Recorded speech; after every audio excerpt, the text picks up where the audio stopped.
అందరికీ నమస్కారం. గుంటి నాగరాజు యూట్యూబ్ ఛానల్కి స్వాగతం. అరుణాచలం ఫుల్ డీటెయిల్స్ ఈ వీడియోలో చెప్తాను.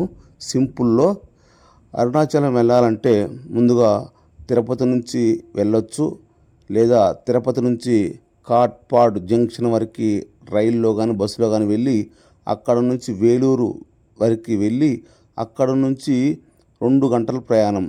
తిరువన్నామలై బస్సులు అంటే చాలా వందలు ఉన్నాయి. అక్కడ నుంచి అక్కడ వరకు వెళ్ళొచ్చు. ఇది వెళ్ళే మార్గం. దాని తర్వాత అరుణాచలం వెళ్ళేవారు శనివారం, ఆదివారం, సోమవారం ఈ 3 రోజులు పోవద్దండి దయచేసి. ఎందుకంటే విపరీతమైన భక్తులు అంతు లేకుండా వస్తున్నారు. ఈ యాగంటి కోటేశ్వరరావు వాళ్ళు వీళ్ళు ఉన్నారుగా ఇద్దరు, వీళ్ళు చెప్పిన మాటలని బీభత్సంగా వస్తున్నారు. సరే ఓకే, శివుడు కూడా చాలా పవర్ఫుల్ టెంపుల్, అగ్నిలింగం చాలా పవర్ఫుల్ ఓకే. కానీ అక్కడ రూమ్స్ చాలా దారుణంగా ఆ 3 రోజులలో అయితే విపరీతంగా వసూలు చేస్తున్నారు. గుడికి దగ్గర పట్లయితే 4,000 నుంచి 2,000 నుంచి 3,000 అడుగుతున్నారు. దాని తర్వాత విడివిడిగా స్నానం చేయాలి, లాకర్లు కావాలంటే క్యూ లైన్లో చాలా టైం పడుతుంది. ఎట్లో గట్ల ఏదో ఒక విధంగా ఒక మనిషికి స్నానం చేయాలంటే 100 రూపాయలు పెట్టి తీసుకొని ఒక లాకర్ తీసుకొని అక్కడనే స్నానం చేసి అక్కడనే పెట్టుకొని గుడి కాడికి వెళ్ళి ప్రదక్షిణ మొదలుపెట్టాలి. గుడి ప్రదక్షిణలో ముఖ్యంగా మన చిన్నపిల్లగాళ్ళు, పెద్దవాళ్ళు, వృద్ధులు, వికలాంగులు అంటే వాళ్ళు ఉంటే, ఎలాంటి వాళ్ళు ఉంటే కాళ్ళకి సాక్సులు వేసుకోవడం చాలా మంచిదండి. ఎందుకంటే కాళ్ళ నిండా రాళ్ళు గుచ్చుకుపోతున్నాయి. గిరి ప్రదక్షిణలో మజ్జిగ పోస్తారు, అన్నదానం పెడతారు, సౌకర్యాలు చాలా ఉంటాయి. కానీ దయచేసి భక్తులు మాత్రం చాలా జాగ్రత్తగా ఉండాలి. నైట్ పూట గిరి ప్రదక్షిణ చేసే విధంగా టైం ప్లానింగ్ చేసుకోండి. నైట్ పూట అయితే చాలా సింపుల్ అయిపోతుంది. పగులు చేస్తే మాత్రం చాలా ఎండకి కాళ్ళు గాలి చాలా దారుణంగా ఉంటుంది. ఇది మెయిన్ విషయం. దాని తర్వాత గిరి ప్రదక్షిణలో మోక్ష మార్గం ఉంటుంది. అది ఓన్లీ గిరి ప్రదక్షిణలో ఉంటుంది. ఈ మోక్ష మార్గం క్యూ లైన్ కూడా 2 గంటలు పడుతుంది.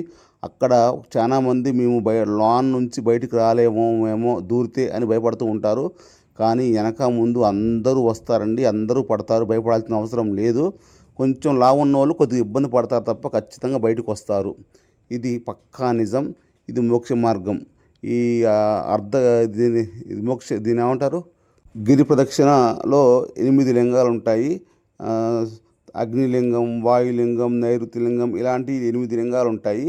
ఈ 8 లింగాలని దర్శించటమే గిరి ప్రదక్షిణ. అంటే గిరి అంటే కొండ, అరుణాచలం వెనక ఉన్న కొండ చుట్టూ తిరగటమే గిరి ప్రదక్షిణ. ఇదనమాట. ఇక దర్శనం విషయానికి వస్తే అరుణాచలంలో 10 రూపాయల టికెటు, 5 రూపాయల టికెటు ఎలాంటి ఏమి లేవండి. ఓన్లీ ఫ్రీ దర్శనము 50 రూపాయలు. ఈ రెండే ఉన్నాయి. ఫ్రీ దర్శనానికైతే 15 గంటల దాకా పడుతుంది. 50 రూపాయల దర్శనం అయితే దాదాపు అది అంతే పడుతుంది. దాదాపు మినిమం 10 గంటలు, 6 గంటలు, 7 గంటలు ఎగ్జాంపుల్ ఈజీగా పడుతుంది. అసలు ఎంత దారుణం అంటే ఇంత మెయింటెనెన్స్ లేదు. అక్కడ ఆ లైన్లో క్యూ లైన్లో చిన్నపిల్లగాలను పట్టుకొని పోతే నరకం చూస్తారు. ఇది మాత్రం కంపల్సరీ. అక్కడ వాటర్ కూడా సౌకర్యం లేదు. లైన్లో ఉన్న వాళ్ళకి భోజనం లేదు, ఫుడ్ లేదు. ఎందుకంటే బీభత్సమైన జనం వస్తున్నారు. దయచేసి లైన్లోకి వెళ్ళేటప్పుడు ఒక వాటర్ బాటిల్ తీసుకొని వెళ్ళాలి. చిన్నపిల్లగాళ్ళు ఉన్నవాళ్ళు ఫుడ్ కూడా కొద్దిగా తీసుకొని పోతే మంచిది. తర్వాత అరుణాచలం క్యూ లైన్లోనే మొత్తం గంటలు తిప్పి గర్భగుడిలోకి వెళ్తాము. గర్భగుడిలోకి వెళ్ళినాక గర్భగుడిలో మొత్తం వేడిగా ఉంటుంది. ఎందుకంటే ఆయన అగ్నిలింగం కాబట్టి చాలా అంటే చాలా వేడిగా ఉంటుంది. దయచేసి మర్చిపోవద్దండి.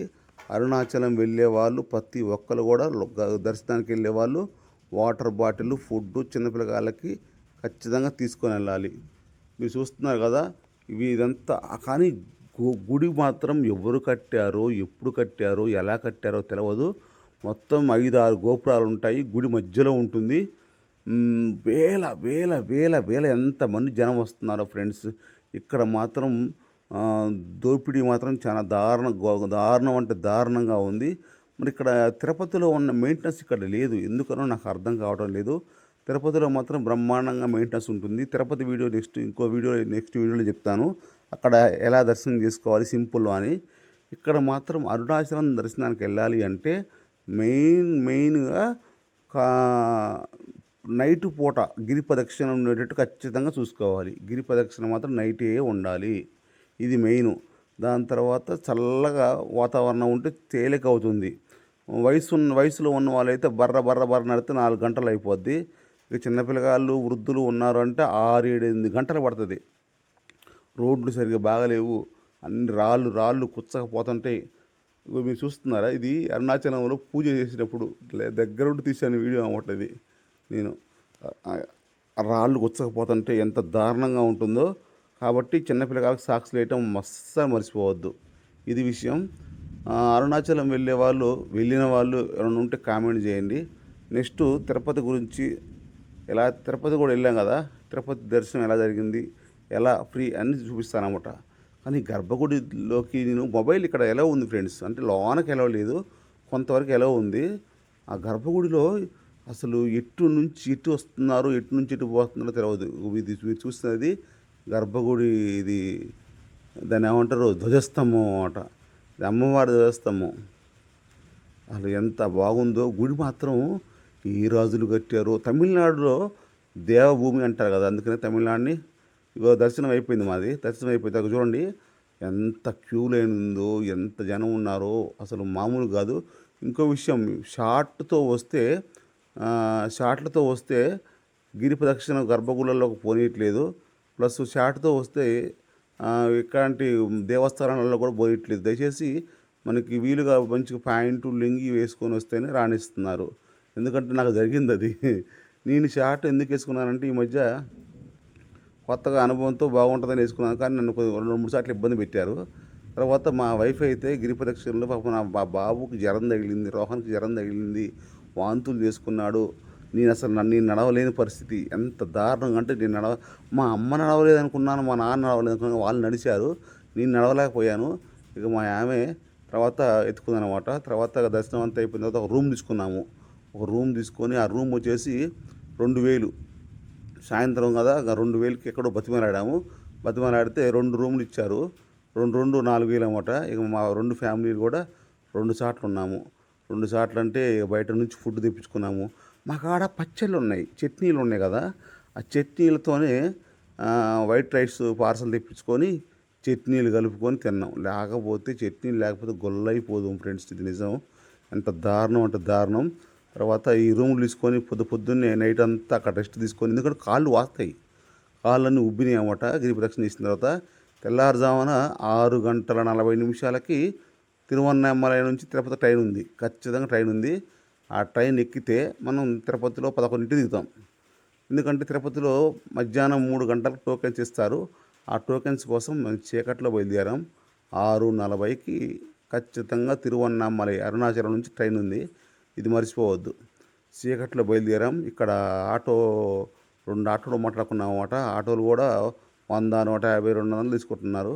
అక్కడ నుంచి ఆటో మాట్లాడుకొని అరుణాచలం రైల్వే స్టేషన్ అన్నమాట. అరుణాచలం రైల్వే స్టేషన్ మాత్రం ఎంత నీట్గా ఉందో ఫ్రెండ్స్. తిరువన్నామలై రైల్వే స్టేషన్ మీరు చూసేది చాలా అంటే చాలా నీట్గా ఉంది. ఎంత కాగితం కానీ కవర్ కానీ ఏమీ లేదు. మరి అక్కడ ఎందుకనో తెలియదు. 6:40కి ఉంది ట్రైను. ప్యాసింజరే ఉంది. డైలీ ప్యాసింజర్ అన్నమాట. బొచ్చెడు సీట్లు దొరికితే ఫ్రీగా ఉంటుంది. ఎంత బాగుందో. 4 గంటలలో డైరెక్ట్ మీరు చూసేది అరుణాచలం కొండే, ఆ గిరి ప్రదక్షిణ అన్నమాట. తెల్లవారుజామున టికెట్ వచ్చేసి అక్కడ నుంచి మొత్తం తిరుపతి నుంచి కాట్పాడుకో 100, అక్కడ నుంచి వేలూరుకో 100, ఇటు నుంచి ఎటు కూడా అన్నీ కూడా 100, 200 అయితే ఎక్కువ కావు. అది మెయిన్ విషయం. ఎక్కడికి పోయినా కూడా 100 వచ్చిన ట్రైన్ వచ్చేసింది. ఈ ట్రైన్ కాదు, ఇంకో ట్రైన్ వస్తుంది మాకు. ఇది ఒక ట్రైన్ అన్నమాట. ఇది ముందు వస్తుంది. ఇది శబరి ట్రైన్ ఇది ఉంటుంది. దీన్ని ఏమంటారు, రామేశ్వరం ట్రైన్ అన్నమాట. ఆ ట్రైను అది కాకుండా నెక్స్ట్ వచ్చేది ప్యాసింజర్ అన్నమాట. మీరు ఎటు పోయినా కూడా 100 రూపాయలు, 100 అయితే జర్నీలకైతే తక్కువ అవుతాయి. జర్నీకి తక్కువ అయితే కానీ మన స్పెషాలిటీస్కి అయితే ఎక్కువ అవుతాయి అన్నమాట. That is Arunachalam. కాబట్టి మీ అరుణాచలం పోనే వాళ్ళు ఉంటే దయచేసి కామెంట్ చేయండి, లైక్ చేయండి, షేర్ చేయండి. 10 మందికి చెప్పండి. అరుణాచలం వెళ్ళే వాళ్ళు జాగ్రత్త, బీ కేర్ఫుల్, అన్ని జాగ్రత్తలు చూసుకొని పోండి. బాయ్.